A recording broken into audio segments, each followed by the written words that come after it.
할렐루야. 오늘도 우리 하나님 아버지와 주 예수 그리스도로부터 은혜와 평강이 여러분의 삶과 가정 가운데 함께 하시기를 기도합니다. 여러분, 세상에서 가장 무거운 것이 무엇일까요? 제가 생각하기에는요, 이 세상에서 가장 무거운 것은 눈꺼풀이라고 생각되어집니다. 설교가 아직 시작되지도 않았는데 벌써 눈꺼풀의 무게를 느끼시는 분이 계실지 모르겠는데요, 천하장사도 들어올리지 못하는 것이 바로 눈꺼풀입니다. 몸이 피곤하고 잠이 쏟아지면 아무리 눈꺼풀을 올리려고 해도 내려오는 눈꺼풀의 무게는 감당할 수 없을 만큼 굉장히 무겁게 느껴집니다. 사실 그 자체의 무게는 거의 나가지 않지만 몸이 피곤하고 졸음이 오기 시작하면요, 세상에서 가장 무거운 것으로 변하기 시작하는 것이 바로 이 눈꺼풀입니다. 자, 그렇다면 반대로 세상에서 가장 가벼운 것은 무엇일까요? 눈치가 있으신 분들은 답이 나오시겠죠. 세상에서 가장 가벼운 것 역시 눈꺼풀입니다. 눈 깜빡할 사이라는 말이 있듯이 순식간에 지나갈 정도로 가벼운 것이 눈꺼풀입니다. 그리고 또 다들 한 번쯤은 경험이 있으실 겁니다. 마음이 불안하고 걱정과 염려가 자리를 잡으면요, 그렇게 불면의 밤이 시작되면요, 아무리 내리려고 해도 내려가지 않는 것이 역시 눈꺼풀입니다. 마음에 염려와 근심이 가득하면 한밤중에도 말똥말똥 눈이 떠질 만큼 그렇게 가벼운 게 눈꺼풀이라는 것이죠. 세상에서 가장 무거울 수도 있고 세상에서 가장 가벼울 수도 있는 것이 바로 눈꺼풀입니다. 결국 무엇이냐? 이 눈꺼풀 자체가 무게가 있다 없다가 아니라 우리 마음의 문제가 이 눈꺼풀의 무게를 결정하는 것입니다. 근데 여러분, 재밌는 것은요, 우리의 인생의 무게도 마찬가지라는 겁니다. 내 앞에 있는 고난과 역경 때문에 내가 낙심하고 무너지는 것이 아니라 기도의 단이 무너지고 예배의 감동이 사라져버리고 은혜를 잃어버리면 인생의 무게에 짓눌리기 시작하는 겁니다. 눈꺼풀의 무게가 문제가 아니듯이 인생의 무게가 문제가 되지는 않습니다. 결국 내 마음의 염려와 근심과 상한 감정이 쌓이기 시작하면 작은 아픔도 감당할 수 없는 무게로 다가오게 되는 것이고요, 내 영혼이 강건하면 산더미 같은 문제도 하찮은 먼지처럼 여겨지게 되는 겁니다. 우리가 넘어지고 낙심하는 하고 절망하는 가장 큰 이유는 고통과 시련과 어려움 때문이 아니라 그 고통 앞에서 걱정하고 근심하고 두려워하는 우리의 염려 때문입니다. 즉, 고통이 문제가 아니라 염려가 문제입니다. 무심코 흘러 넘길 수 있는 작은 고통에도 그것의 염려와 근심 그리고 불안과 상한 감정들이 그 고통 위에 쌓이기 시작하면요, 그 고통은 엄청난 무게로 우리를 짓누르기 시작합니다. 정말 사소한 고통 하나, 얼마든지 웃으며 넘길 수 있는 그런 작은 아픔에도 염려와 근심과 미움과 분노가 쌓이면 온 공동체를 휩쓸어버릴 태풍이 일어나기도 하고요, 아무것도 아닌 작은 문제 하나, 잠깐 서로 마음 상할 수 있는 그런 대수롭지 않은 일에 염려와 근심과 미움 같은 감정이 쌓이고 나면 죽을 때까지 너 얼굴 안 본다라고 말할 만큼 상한 관계를 만들어 놓을 수도 있다는 것입니다. 문제는 우리에게 일어나고 있는 문제 그 자체가 아니라 거기에 걱정과 염려와 상한 감정들이 쌓이기 시작할 때 가볍게 넘길 수 있는 작은 문제가 감당할 수 없는 삶의 무게로 우리를 짓누르게 되는 것입니다. 그래서 고통이 문제가 아니라 오히려 그 고통을 내려놓지 못하고 계속 붙들고 있으면서 근심하고 염려하는 그 염려가 더 큰 문제라는 것입니다. 여러분, 여기 작은 물병 하나가 있습니다. 제가 중간에 목이 말라서 한 반쯤 먹었는데요, 그래서 반밖에 안 담겨 있습니다. 이걸 무겁다고 생각하는 사람은 아무도 없을 겁니다.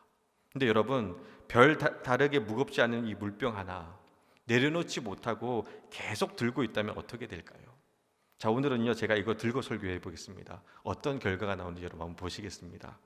특별히 오늘 조시는 분들은 회개하셔야 됩니다. 자, 정리하면요, 인생의 무게, 삶의 무게가 우리를 넘어지게 하고 낙심시키는 것이 아니라 마음의 문제, 영적인 문제가 우리의 삶을 무너뜨린다는 겁니다. 그래서 오늘은 사도 베드로의 권면을 통해서 우리가 어떻게 인생의 무게를 이겨나갈 수 있는지에 대해서 함께 말씀을 나누겠습니다. 높아심의 말씀을 드리는데 여러분, 저를 보셔야지요, 물병을 보시면 안 됩니다. 네. 자, 오늘 본문 말씀은요, 너희 염려를 주께 맡기라로부터 시작이 됩니다. 우리 7절 말씀입니다. 우리 7절 말씀 우리 같이 읽겠습니다. 7절 말씀입니다. 너희 염려를 다 주께 맡기라. 이는 그가 너희를 돌보심이라. 아멘. 사도 베드로는요, 정확히 알고 있었습니다. 인생의 무게를 이기는 출발점은 염려를 맡기는 겁니다. 베드로는 고통과 현실이 무거운 것이 아니라 우리의 마음속에 있는 염려가 우리의 삶을 짓눌러 무너지게 한다는 것을 너무나 잘 알고 있었습니다. 그리고 여기서 염려라는 단어는요, 헬라어로 메림나라고 하는데요, 외부에서 오는 핍박과 고통을 말하는 것이 아니라 내면의 걱정과 근심, 그리고 또한 부적절한 감정과 생각들이 꼬리를 물고 일어나는 현상을 말합니다. 다들 아실 겁니다. 삶의 자그마한 문제 하나도 그것에 염려가 쌓이고 계속해서 생각에 꼬리를 물고 나가다 보면요, 감당할 수 없는 삶의 문제로 변하게 되는 것입니다. 언젠가 한 번은 할머니 성도님이 아주 상심한 얼굴로 찾아오셨습니다. 왜 그러시냐고 물으니까 딸이 사위랑 관계가 안 좋아서 이혼할 것 같다라는 겁니다. 여기까지가 그때의 상황이었습니다. 사이가 안 좋아서 이혼할 것 같다. 그런데 거기서 끝나는 것이 아니라 이혼을 하면 애는 누가 키우냐, 딸도 직장 생활하는데 그럼 애는 자기가 봐줘야 할 것 아니냐고, 지금 자신의 건강도 안 좋은데 어떻게 애를 봐야 할지 걱정이라고, 또 혹시 아이를 보다가 실수로 다치거나 잘못되기라도 하면 어떡하냐고, 그리고 나중에 그 손주 녀석이 부모님이 이혼했다라는 사실을 알게 되어 삐뚤어지게 되면 어떡하냐고, 그러다가 잘못된 길로 빠져서 감옥이라도 가면 큰일 나는데 어떡하냐고, 평생 전과자라는 딱지를 달고 실패자로 살아갈 것 아니냐고, 그러면서 끝도 없이 염려하고 근심하면서 무너지시는 겁니다. 이야기를 듣는데 너무 힘들고 슬펐습니다. 지금 실제 상황은요, 딸과 사이가 안 좋은 것뿐입니다. 그뿐입니다. 이혼이라는 말이 나온 것도 아닙니다. 그냥 사이가 안 좋은 것뿐입니다. 그런데 거기에 염려와 근심이 쌓이다 보니까 초등학교도 입학하지 않은 손주는 이미 감옥 간 전과자가 되어 있는 겁니다. 근데 여러분, 그 딸과 사이는 지금 아무 문제 없이 잘 살고 있습니다. 아무것도 아닌 일에 생각에 꼬리 물기를 시작하다 보니 걷잡을 수 없는 무게로 짓눌리기 시작하는 겁니다. 참 바보 같고 속상한데요, 근데 여러분, 이 모습이 또한 우리의 모습이라는 것입니다. 우리 마음속에 이런 형태들의 불필요한 염려와 근심들이 사로잡혀 무너지는 모습들을 보게 됩니다. 결국은 뭔가요?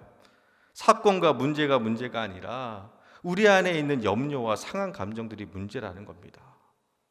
그리고 여러분, 솔직히 그 어떤 인생도요, 고통을 피할 수는 없습니다. 고통 없는 인생이 어디 있겠습니까? 어린이집 다니는 저희 4살 된 저희 집 막내도요, 때로는 자기 힘드니까 오늘은 혼자 있고 싶다고 말 시키지 말라고 합니다. 제가 볼 때는 하루 종일 놀아요. 하고 싶은 대로 다 하면서 사는데 사는 게 힘들대요. 그리고 그 모습을 보면서 초등학교 1학년인 둘째는 혀를 차면서 그래도 그때가 좋을 때라고 인생의 선배로서 조언도 해줍니다. 여러분, 모든 삶에는 다 고통이 있습니다. 그래서 사도 베드로는요, 고통이 없을 것이다라고 하지 않고 너희의 모든 염려를 주께 맡기라라고 말하고 있는 겁니다. 고통을 피해라, 고통이 없을 것이다가 아닙니다. 고통이 있습니다. 아픔이 있습니다. 문제가 있습니다. 하지만 염려하지 말라라는 겁니다. 더구나 오늘 우리가 함께 읽은 본문에서 너희 염려를 주께 맡기라는 이 표현에서 맡긴다라는 이 단어는요, 헬라어로 에피립토라고 하는데요, 그 뜻은 아주 힘껏 던지다라는 뜻입니다. 즉 염려를 주님께로 있는 힘껏 던져버리라는 겁니다. 그거 붙들고 있지 말라라는 겁니다. 사랑하는 성도 여러분, 여러분에 있는 모든 염려와 근심들을 다 던져버릴 수 있으시기를 바랍니다. 완전히 떠나보내시고 다시는 붙잡지 마시길 바랍니다. 그러면 우리 마음에 이런 질문이 생길 수 있겠죠. 아이고 목사님, 누구는 염려하고 싶어서 염려합니까? 이런 상황에, 이런 현실에, 이런 우리 집안의 환경과 처지를 보십시오. 염려가 안 나올 수가 없습니다. 목사님 한번 보세요. 이런 상황에서 어떻게 염려가 안 됩니까? 하고 반문하실 수도 있으실 겁니다. 그런데 여러분, 저는 그렇게 말씀드리고 싶어요. 염려해야죠. 그런데 여러분은 염려하지 마세요. 하나님이 우리를 위해서 대신 염려해 주십니다. 7절 말씀입니다. 너희 염려를 다 주께 맡기라. 이는 그가 너희를 돌보심이라. 염려를 다 주께 맡기라. 이는 그가 너희를 돌보심이라. 여기서 돌본다라는 말은요, 걱정하고 염려하며 돌본다라는 겁니다. 좀 더 원어적 의미로 정확하게 본다면 이 단어는 염려라고 번역해도 됩니다.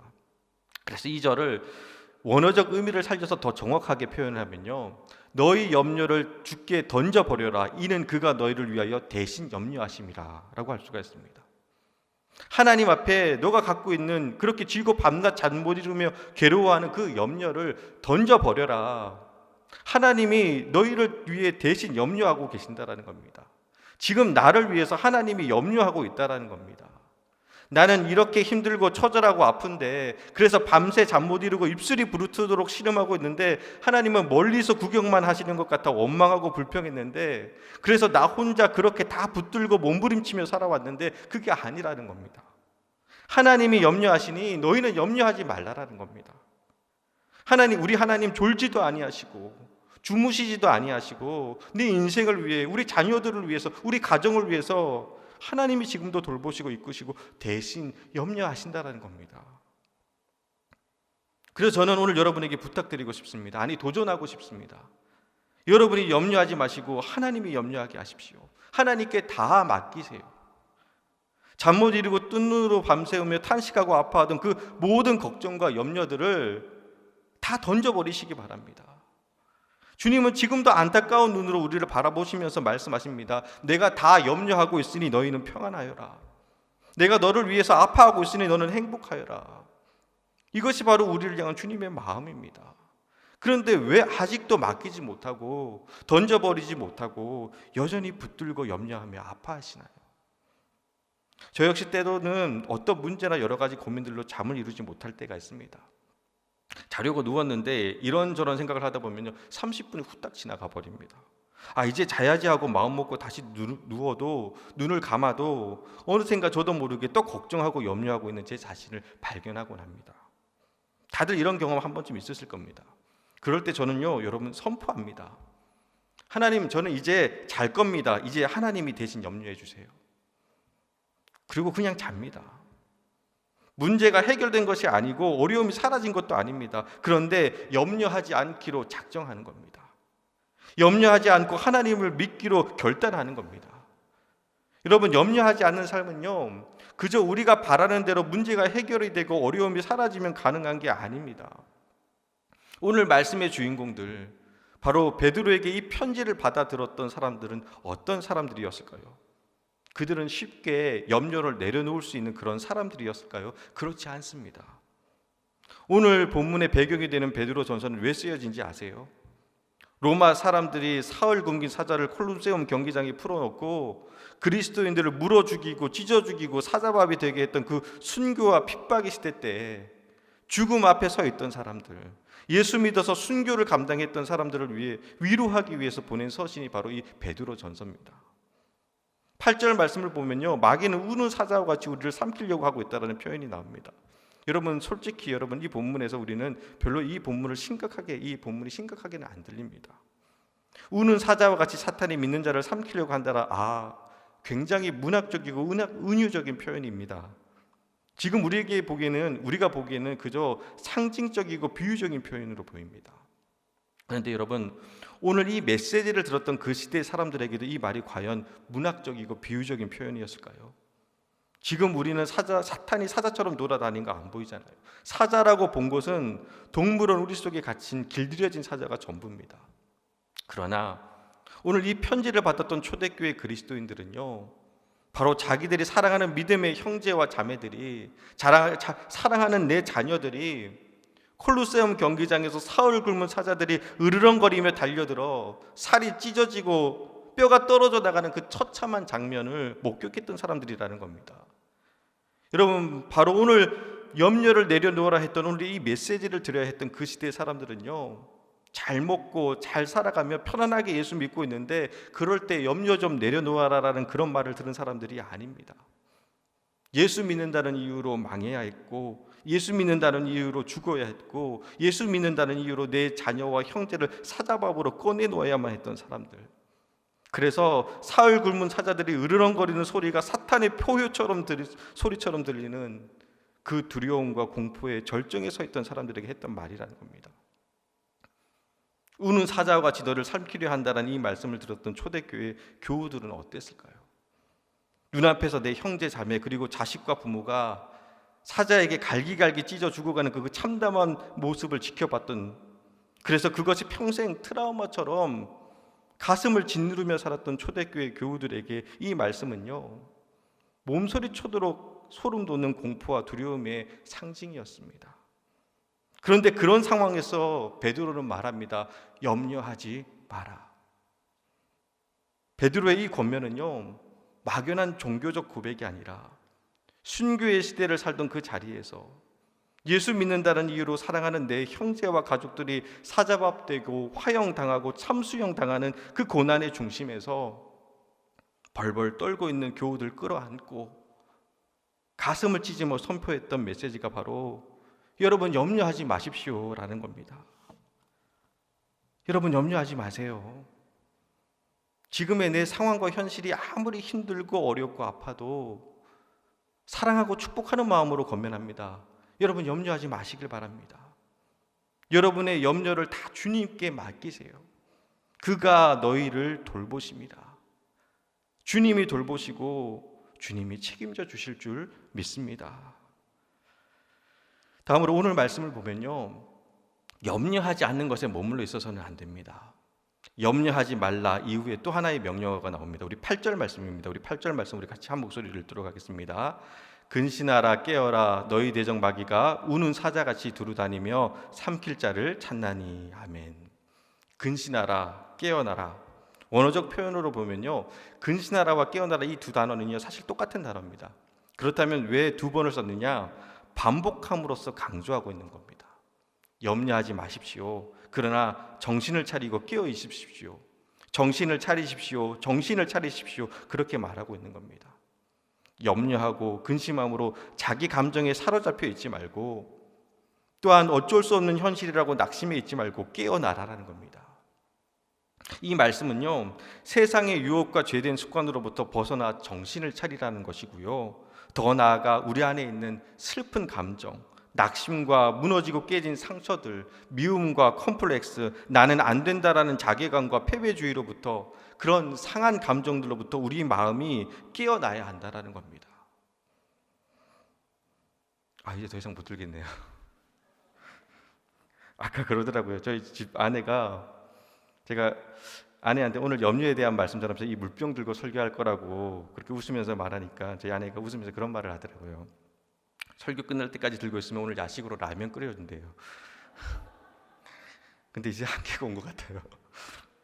라면 포기하고 손 내리겠습니다. 자, 여러분, 이제 오늘 말씀의 제목이죠.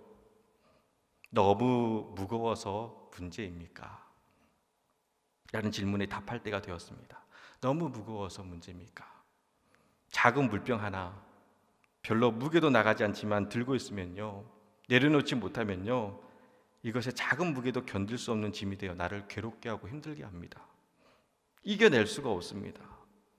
여러분, 제 팔이 이렇게 떨어져 나갈 듯이 아픈 것은요, 물의 무게가 너무 무거워서일까요? 아니면 내려놓지 못한 제 마음 때문일까요?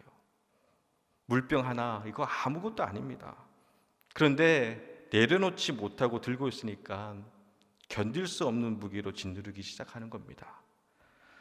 오늘 아마 이곳에 앉아있는 성도님들 중에 아직도 여전히 내려놓지 못한 채 쥐고 있는 염려의 물병들이 있으실 겁니다.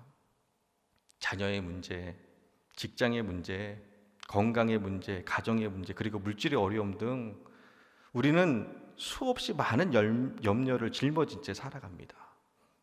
바라기는 이제 그만 염려하시고 주님께 다 맡길 수 있으시길 바랍니다. 여러분, 그 염려 오늘 다 던져버리시기를 주님의 이름으로 축복합니다. 자, 그러면 그 다음은요, 하나님이 다 알아서 하십니다. 우리 10절, 마지막으로 10절 11절 말씀 우리 같이 읽도록 하겠습니다. 10절 11절 말씀입니다. 모든 은혜의 하나님 곧 그리스도 안에서 너희를 부르사 자기의 영원한 영광에 들어가게 하신 이가 잠깐 고난을 당한 너희를 친히 온전하게 하시며 굳건하게 하시며 강하게 하시며 털을 견고하게 하시리라. 권능이 세세무궁토록 그에게 있을지어다. 아멘.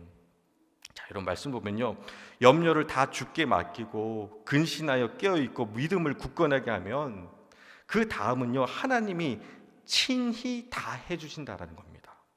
저는 오늘 말씀을 준비하면서 저는 이 친히라는 말이 너무 은혜가 되었습니다. 하나님이 직접 손수, 몸소 친히 하신다라는 겁니다. 여러분, 이보다 더 확실한 것이 어디 있겠습니까? 그런데 어떻게 행하시느냐? 너희를 친히 온전하게 하시며 굳건하게 하시며 강하게 하시며 견고하게 하신다라는 겁니다. 그리고 하나님의 권능이 세세무궁토록 있게 하신다라는 겁니다. 그래서 여러분, 염려하면 바보 같은 겁니다.